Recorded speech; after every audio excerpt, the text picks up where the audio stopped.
in the woods with Night Danger. I was driving home from a meeting today, and two things happened to me.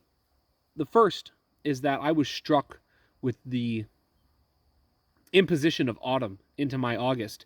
It's been so dry here lately that actually a number of trees have started to turn. I saw red, I saw brown, I saw gold on either side of the highway. Beautiful, but early for August.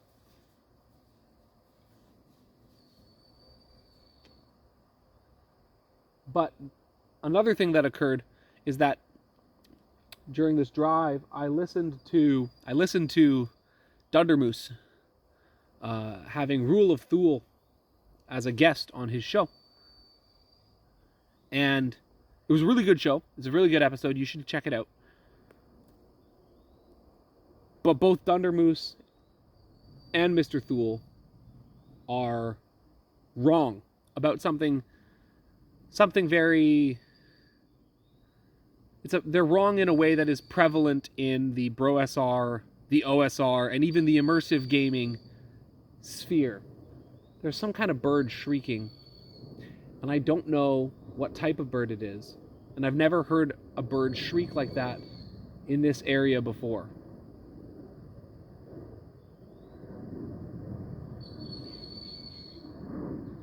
I don't know if my mic's picking that up, but yeah.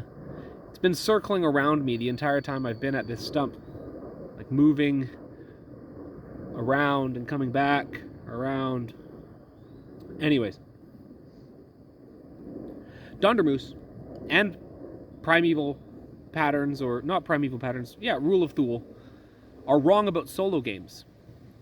And most people are wrong about solo games, because there's kind of 2 or 3 prevailing ideas of what a solo game is best at. There is the idea that it's basically like a board game, like Rocky Mountain Man, or I think that's what it's called. It's a solo, like, hex exploration game. Rdubs from Twitter is a big enthusiast for it, and that's just like a board game. It's just a resource management board game, and that's completely fine and fun in and of its own right. But that's not a solo role-playing game.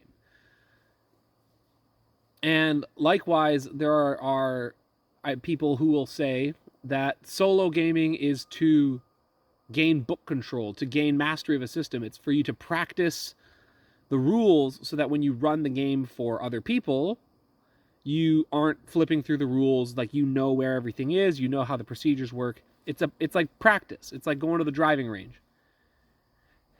And that has value, but that's not why solo gaming is worthwhile. Or rather, that's not why I solo game. And then finally, there is the idea that a solo game exists basically as a stopgap measure for when you can't find other people to play with. And I don't think that's true either. And I think that none of these things are the true height of what solo gaming has to offer, because none of them embrace the one thing that solo gaming has that no other form of game has, which is the solo element, the imaginative aloneness that happens when you roleplay by yourself. Many people are embarrassed, or they feel awkward sitting by themselves and imagining another world and pretending to be a person in that world and doing things and experiencing things.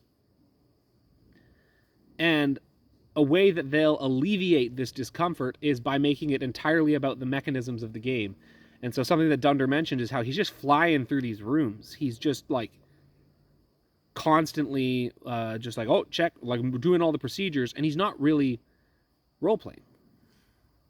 And or another popular thing is to maybe you stream it, or you talk about it, or you share it, and it becomes kind of like a creative writing exercise. And this misses the point as well, because as soon as you intend for there to be an audience, you compromise the integrity of your own imagination. Because your imagination, as you're engaging with the game, as you're imagining this world, as you're imagining these characters, as you're visualizing yourself there as this other person, your mind, your subconscious, is going to bring things up or pull up ideas or make connections. And it's already an uphill battle against yourself to resist the urge to, well, that doesn't make any sense, or that's unrelated, or that's dumb, or I don't.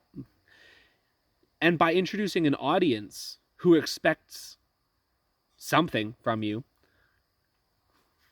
you only compound these problems. I'm not going to tell you an after-action account of a solo game, because when I solo game, it's for me, and to share that with anybody else would be to compromise why I do it. But I will tell you how I do it, and hopefully in the process reveal why it is special and why it is worth doing. So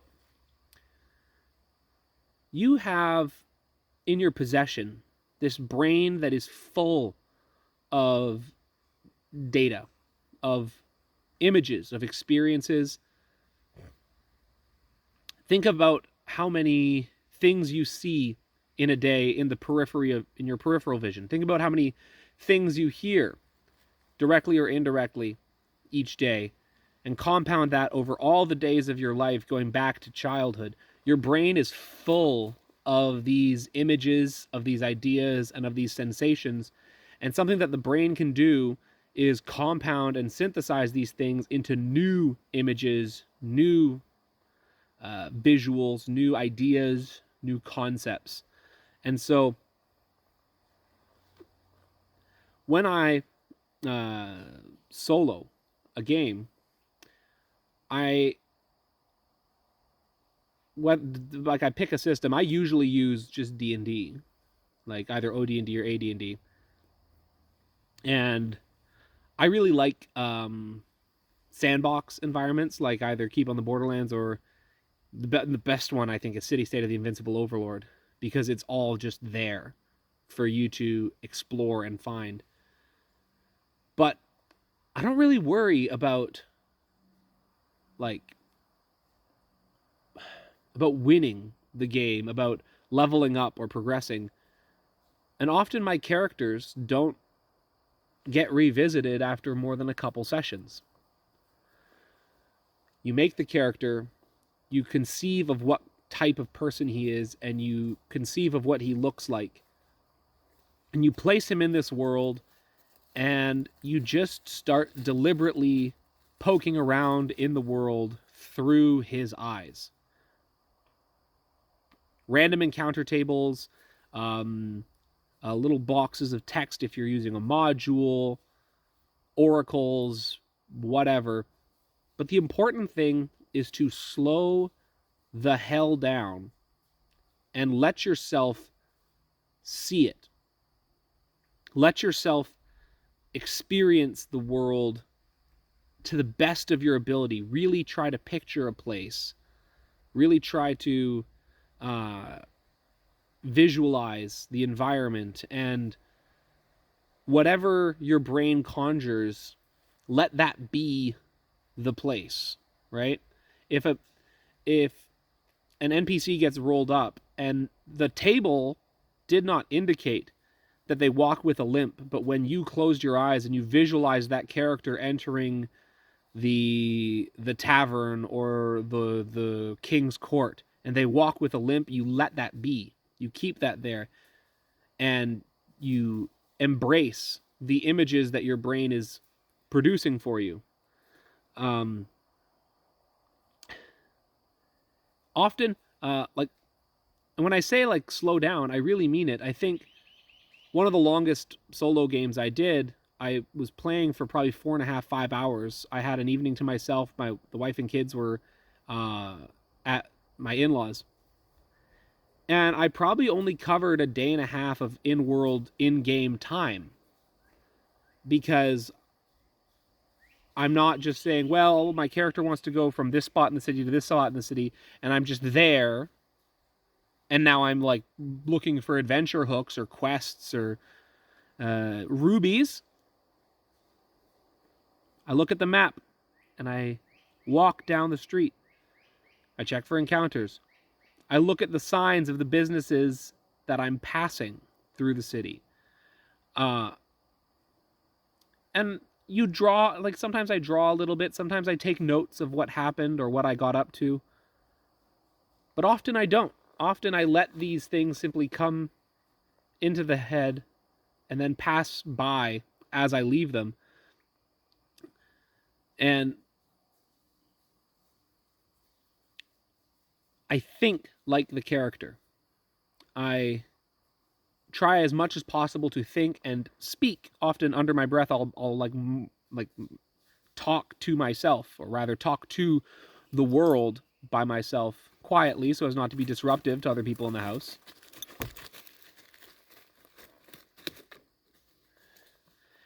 And really just embody the character as much as possible. Think about, what do my hands look like? What am I wearing? Is my backpack heavy? Is it comfortable? Is it raining? Is the road crooked, or is it well paved and clean? I really try to imagine as much detail as I possibly can, because what I'm doing is practicing the act of imagining. The imagination is a muscle, and it can atrophy. And you can stimulate it by, for example, reading and visualizing what you read. But you can also stimulate the imagination by simply entering the imagination and going for a walkabout. Going for an exploratory meandering through your imagination. And sometimes it takes you to strange places or asynchronous places. I remember one time, I'm not going to reveal that, but I'll describe a similar environment. So there's a house that it was a friend's house from when I was a small child, a young child.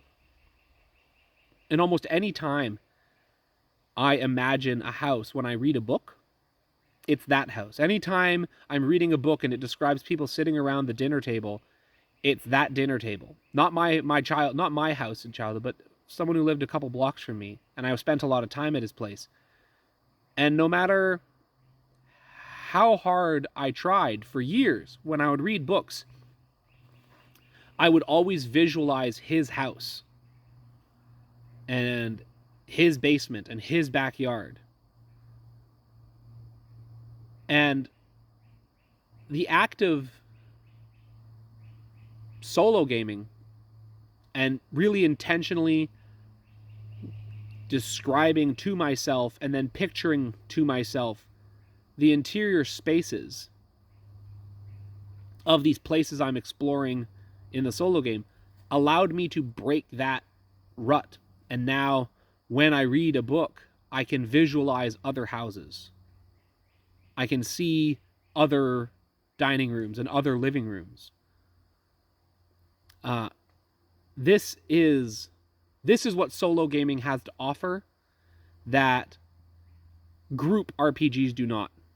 Because when you're playing with other people, there is more than one objective. You're there to have a good time. You're there to socialize with your friends. You're there to experience this other world, and most importantly, this other world has to be consistent and broadly familiar to everyone at the table. But when you're playing by yourself, it's just you. It's just your imagination. It's just your inner world. And the dice and the tables and the oracles are there to poke you and prod you and make you pull different images and different places and different people up from the recesses of your mind. in a way that you don't have the time or the social capital to make other people do with you when you're playing in a group. And in a digital age, in an age of social media, in an age of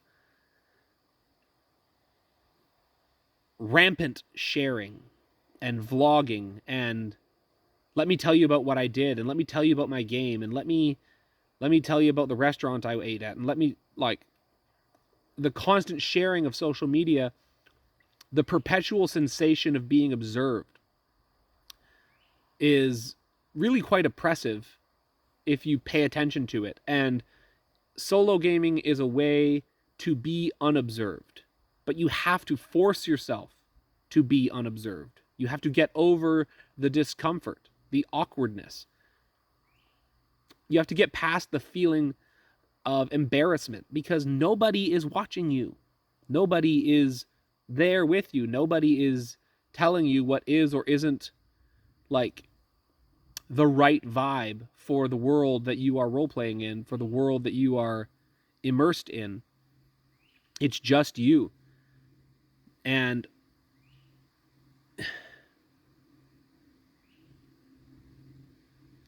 that's, if you really must be a utilitarian about it, this does improve your game as both a player and a game master in group settings because it develops your imagination. It develops your ability to receive new information from the dice and immediately synthesize it into something relevant or gameable or whatever. But more than anything, it's a way to develop and cultivate an inner life that the digital age is hostile to.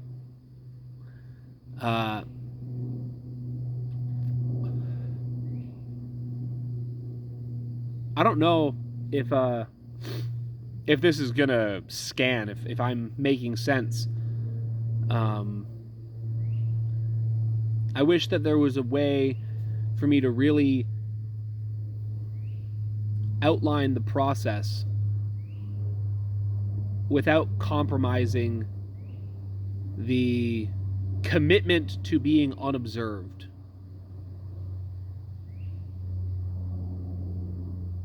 Like, maybe, I don't know, maybe I could do a video where I just step by step articulate the procedures that I use, for example, exploring the city-state of the Invincible Overlord. But even then,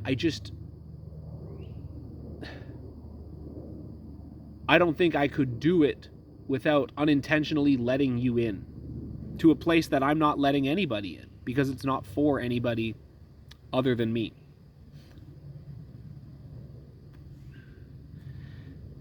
There's a great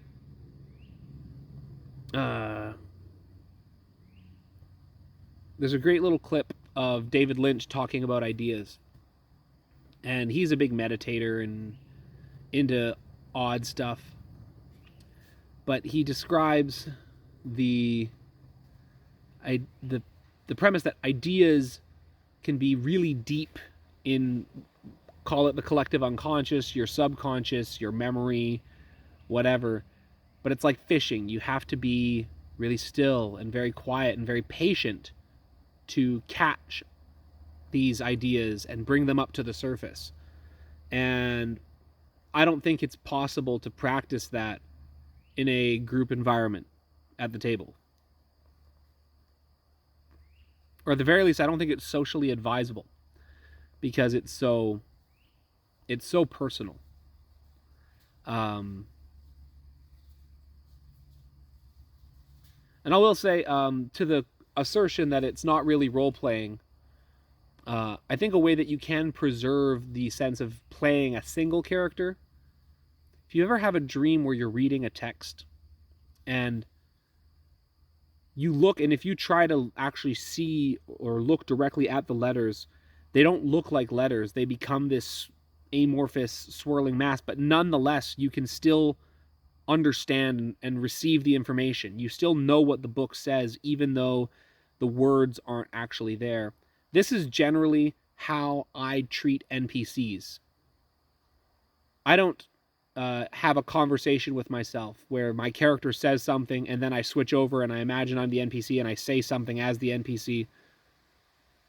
I say something as my character, and then I either use a reaction table or I just trust the instincts of the imagination of how does this NPC respond? And it might be, oh, they're hostile, or they tell me that I need to go look somewhere else, or they tell me that they're glad to see me, or they tell me that times have been tough lately, so we don't have a lot of supplies. Whatever it is, but I leave it almost like the grown-ups in Peanuts, in Charlie Brown. It's all I need to know is the intent of what the NPC says. I don't actually think about what the words are that the NPC says. I simply receive the intention, and I respond with true speech, true dialogue from the character. I only give genuine speech to the character that I'm playing. And I find that keeps me from entering game master mode or DM mode, where I'm just trying to juggle all these hats and procedures and think about like what would be most engaging or what would make the most sense. It keeps me in the shoes of the character to treat the NPCs as conceptual forces as opposed to fully realized three-dimensional characters. The only fully realized three-dimensional character is the character that is being played during that solo session.